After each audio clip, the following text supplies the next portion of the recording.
गांव गेरडू में मास्टर सतपाल सिंह जी एक नाम में बड़ा रोल आता है। नकली राम मास्टर जी, परवाना राम जी, सुमित जी, मदन लाल जी, जगदीश चंद्र जी, रणबीर सिंह जी, जीत सिंह जी, रणधीर सिंह जी, पालाराम जी, जगदीश चंद्र जी पत्रकार, महेंद्र नंबरदार जी, रमेश चंद्र जी, गिरडू गांव के सारे बुजुर्ग, नौजवान साथियों, प्यारे बच्चों, और अगर मेरी आवाज को सुन रही है तो माताओं बहनों, आज पूरा देश एक ऐसे चक्रव्यूह में नरेंद्र मोदी की सरकार ने फंसा दिया है जहां पे संविधान को बदला जा रहा है, लोकतंत्र का खतरा है, किसानों के साथ दुर्व्यवहार किया जा रहा है, बहन बेटियों के साथ दुर्व्यवहार किया जा रहा है, कोई वर्ग छोड़ा नहीं है। बाकी घमंड अहंकार सिर पे चढ़ के बोल रहा है। ये लड़ाई हर विचारधारा की अलग अलग होती है हमेशा, परंतु जब देश की बात आती है तो सारी विचारधारा इकट्ठे हो जाती है। और यही हुआ हिंदुस्तान के अंदर जब संविधान को बदलने की बात आई, लोकतंत्र के खत्म होने की बात आने लगी, तो समूची विपक्षी पार्टियों ने गठबंधन किया और गठबंधन का नाम रखा इंडिया। हिंदुस्तान में किसी भी राज्य के अंदर बीजेपी की वोट 30 से 35% से ज्यादा कहीं भी नहीं है, मैक्सिमम बता रहा हूं। कश्मीर से लेकर कन्याकुमारी तक कहीं बात आती है तो मैक्सिमम वोट परसेंटेज ये। जब इंडिया गठबंधन इकट्ठा हुआ तो 65 से 70% वोट एक तरफ होगी, बीजेपी में हड़कंप मच गया। बीजेपी घबरा गई।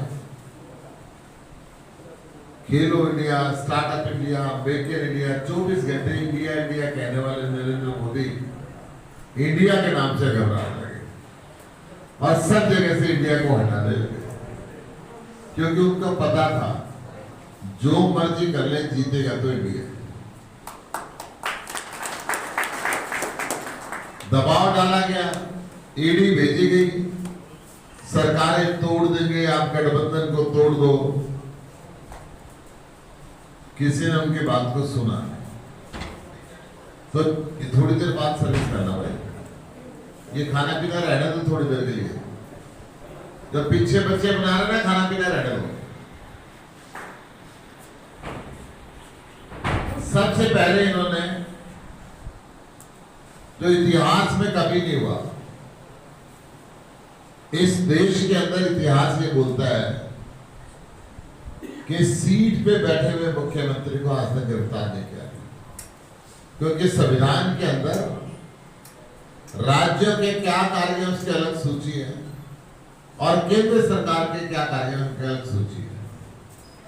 प्रधानमंत्री केंद्र सरकार के कार्यों की अध्यक्षता करता है और मुख्यमंत्री राज्य सरकार के अधिकारों की अध्यक्षता करता है। दोनों अपने अपने अधिकार क्षेत्र में रहते हुए अपने क्षेत्र को विकसित करवाते हैं,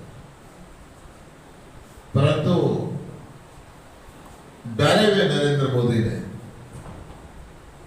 झारखंड के मुख्यमंत्री हेमंत सोरेन को गिरफ्तार किया, परंतु गठबंधन नहीं टूटा।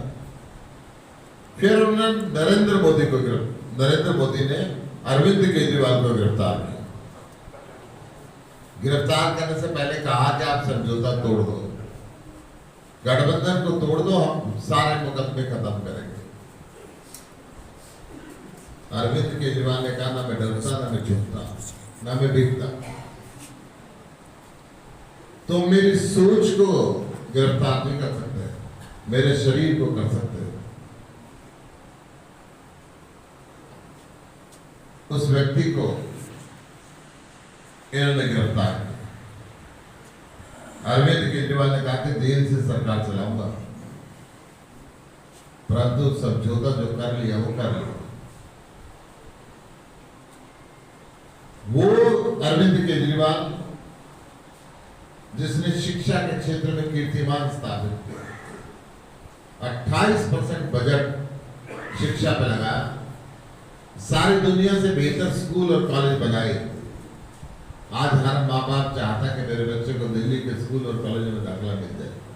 वो अरविंद केजरीवाल जिसने चिकित्सा के क्षेत्र में कीर्तिमान स्थापित किए, सारे सरकारी हॉस्पिटलों को एयर कंडीशन बिल्डिंग में कन्वर्ट किया, आधुनिक मशीनें, डॉक्टर और 24 घंटे फ्री दवाई।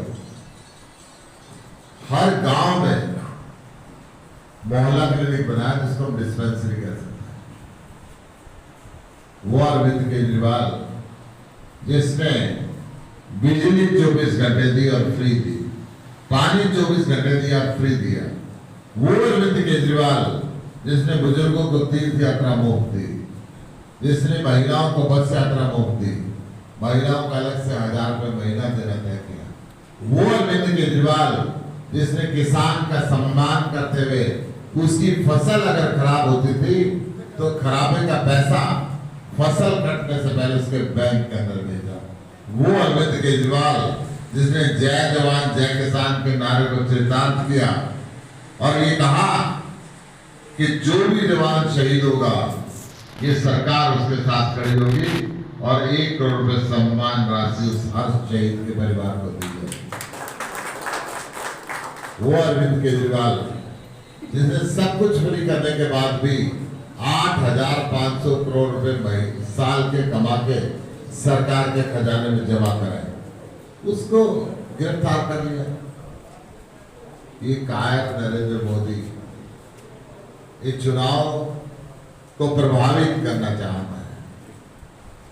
इस कायर नरेंद्र मोदी ने देश की सबसे बड़ी विपक्षी पार्टी कांग्रेस पार्टी के बैंक खातों को सील कर दिया और ये कहा कि आप बिना पैसे के चुनाव लड़ो।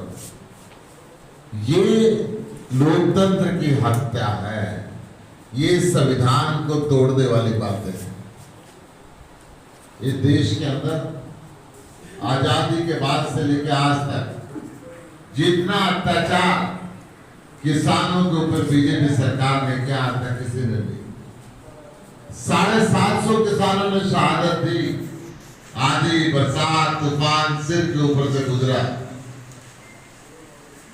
प्रधानमंत्री ने माफी मांग के 3 काले कानून वापस किए और वायदा किया कि वो एमएसपी की गारंटी का कानून संसद में बनाएंगे, परंतु 3 साल बीत गए, एक शब्द संसद में नहीं बोले। जब किसान प्रधानमंत्री को उसका वायदा याद कराने के लिए दोबारा दिल्ली जाने लगे तो इन्होंने फिर पंजाब और दिल्ली के बॉर्डर को पाकिस्तान जैसे बॉर्डरों के अंदर कन्वर्ट कर दिया।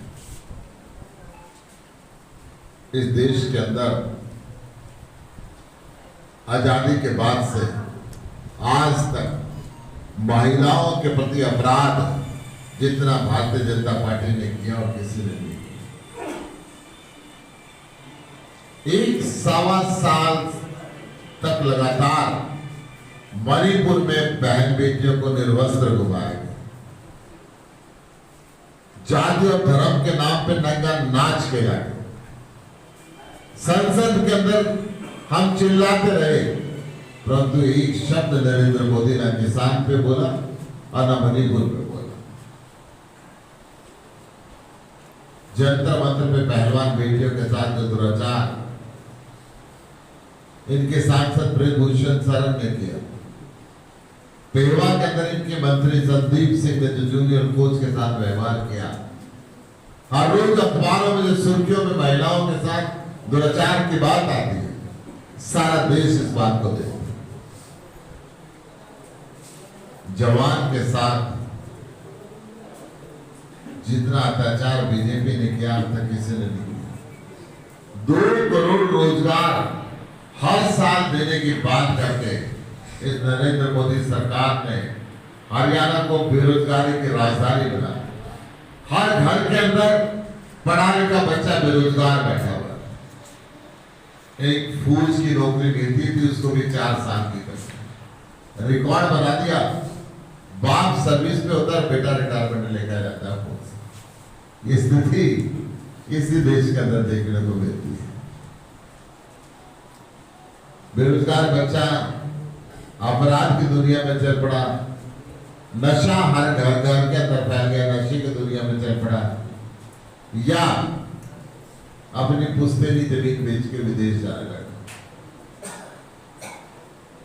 नरेंद्र मोदी कहते हैं मैं एक भी भ्रष्टाचारी को नहीं छोड़ूंगा।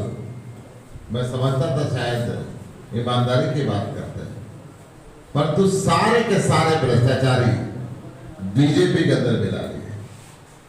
जिसको देश का सबसे बड़ा कोयला चोर नरेंद्र मोदी कहता था, उसको भी बीजेपी में मिला दिया नरेंद्र जिंदल को, और उसको भी कुरुक्षेत्र से ही दोबारा टिकट दे दी, जहां से उनको कोयला चोर बोल के गए। इनकी ऐसी वाशिंग मशीन है जिसमें कहते हैं हम गला भी डालते हैं तो गाय बन के निकलते हैं, चोर डालते हैं तो सिपाही बन के निकलता है, कोयला डालते हैं तो कोहिनूर बन के निकलता है। ये उस वाशिंग मशीन का इस्तेमाल ईडी के जरिए करते हैं। पूरे देश के अंदर मैं तो 63 साल का हो गया, जब से मैं पैदा हुआ बीजेपी के से पहले मैंने कभी ईडी का नाम नहीं सुना था। आज घर घर के अंदर ईडी इतनी प्रचलित कर रही है। ये भय की राजनीति को दूर करना है। हम चाहते हैं देश के अंदर प्यार का, सम्मान का राज हो, लोग शिक्षित हो, लोग स्वस्थ रहें, लोग बेरोजगार हो, किसान का सम्मान हो। हमने तय किया है बुढ़ापा पेंशन 6,000 रुपये महीना देंगे। हमने तय किया है रसोई गैस का सिलेंडर 500 रुपये में देंगे। हमने तय किया है सरकार आने के बाद हरियाणा में पोर्टल सिस्टम को खत्म कर देंगे, जिस पोर्टल को लेकर किसान हर रोज परेशान होता है। हम एक कॉमन मिनिमम प्रोग्राम बना के सारे हिंदुस्तान को शिक्षित करेंगे, स्वस्थ करेंगे और प्रदेश को और देश को आगे बढ़ाएंगे। आज मैं आपके सामने वोट की अपील करने के लिए आया हूं। मेरी हाथ जोड़ के प्रार्थना है, आने वाली 25 मई को झाड़ू का बटन दबाकर मुझे आशीर्वाद दें। आपका बहुत बहुत आभार। जय हिंद, जय भारत।